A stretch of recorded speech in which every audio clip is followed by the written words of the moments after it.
Indiana University is renowned for its academics, sports, and student involvement, but one piece of the university which is most impressive is the beautiful campus located in the heart of Bloomington. The campus is highlighted by its large array of wooded areas as well as the sprawling areas of green. All of Bloomington's campus is beautiful, but one area in particular that stands out is the Old Quadrangle, also known as the Old Crescent.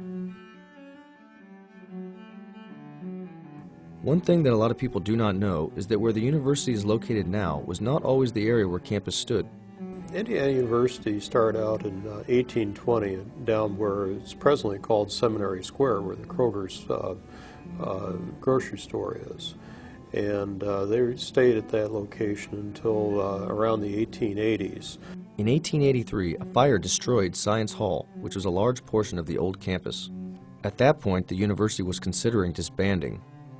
And after the burning of that building, there was a decision made by the trustees to purchase land called Dunn's Woods over by what is presently Indiana Avenue. With the help of donations from local residents in the area, they were able to buy the 20 acres of land from farmer Moses Dunn in 1883, and construction on the new campus began in 1884. This is where our beautiful campus stands today. When the Board of Trustees bought the 20 acres from Moses Dunn, they probably never realized what a magnificent, sprawling campus it would become. The buildings in the Old Crescent were built over a period of about 40 years, starting, of course, in the 1880s. And the first buildings that they built were Owen Hall and Wiley Hall. And those are the only brick buildings that are on campus. Wiley Hall is named after Indiana University's first president, Andrew Wiley.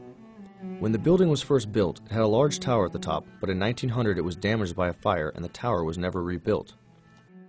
Owen Hall is built of Italianate architecture and was named after the Owen brothers, Robert, David, and Richard. Richard was a well-known professor at Indiana University, teaching philosophy, chemistry, geology, mineralogy, as well as German and French. He later went on to become Purdue University's first president. The next building to be built in the Old Crescent was Maxwell Hall, and it was constructed in 1890. Maxwell Hall, which was the library building for the campus when it was originally constructed. And that's an H.H. Richardson Romanesque type building, very heavy stone, ornate carvings, lots of detail in that building. Maxwell Hall also housed the law school and university administration. It was named after the Maxwell family and all of their contributions to the university. On top of that building they have carved bats with an IU shield. And if you go to the south entrance, which is an arched entrance, you'll notice that there is carved in there a dragon that stretches clear across that entrance. Kirkwood Hall was built in 1895 and was named after Daniel Kirkwood, a distinguished professor of sciences at IU from 1856 to 1889. And that one's probably one of the more ornate buildings on campus. If you look closely at the stonework and the carvings of the stone, that arched opening is carved with oak leaves. And as you go around the building, you see that oak leaf detail repeated again and again, particularly around the window capitals. The student building was constructed with funds from donations by students and alumni, and it was designed by the firm Vonnegut and Bond, which is Kurt Vonnegut's grandfather. The student building is now home to the Geography Museum and many classrooms and was originally constructed in 1905. The chimes on the top of the building ring out on the hour and quarter hour and in concert each afternoon at 5 p.m. The Rose Well House is one of the staples of IU's campus and was constructed in 1908. In the early years of Indiana University, drinking water was somewhat of a scarcity. Rainwater had to be channeled into cisterns located underground. A small hand pump would come up from the ground, and that's where students could receive their drinking water.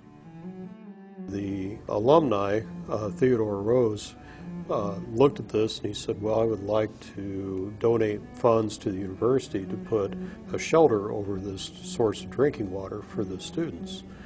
And he was able to go back down to Seminary Square, where the remaining buildings of the original Indiana University were still standing, and he salvaged the stone portals or doorways that moved and became part of the creation of the Rose Well House. So if you go there and look at the entrances from the east and west side, those stone portals are actually the oldest building on campus because they come from the original buildings. It is a landmark of campus, and since it was built, there has been a tradition that a female student is not officially an IU co-ed until she has been kissed beneath its dome at midnight.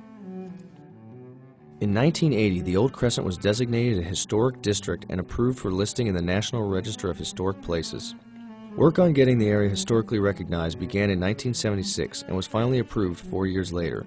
This means that the old Crescent and all of the buildings designated within its premises must be kept intact and cannot be architecturally disturbed.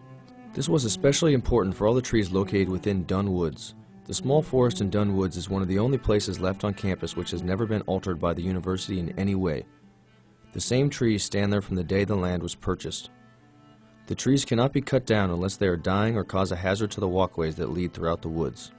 Many measures have been taken by university officials to preserve the beauty of Dunn Woods and the buildings in the old Crescent. With memories of the alumni and former Indiana University students in mind, the university has grown to be one of the great educational and cultural centers in the United States. The character and beauty of the campus is unmatched in a tradition that has been kept alive for over 100 years. We can be especially thankful to Herman B. Wells when he was serving his time as university president and chancellor. He was very insistent on keeping in the traditions of the campus landscape. In his famous last presidential address to the alumni, he summed up the importance of keeping in this tradition. I hope our alumni will always insist upon retention of our precious islands of green and serenity, our most important physical asset, transcending even classrooms, libraries, and laboratories in their ability to inspire students to dream long dreams of future usefulness and achievement, the dreams that are an important and essential part of the undergraduate college experience.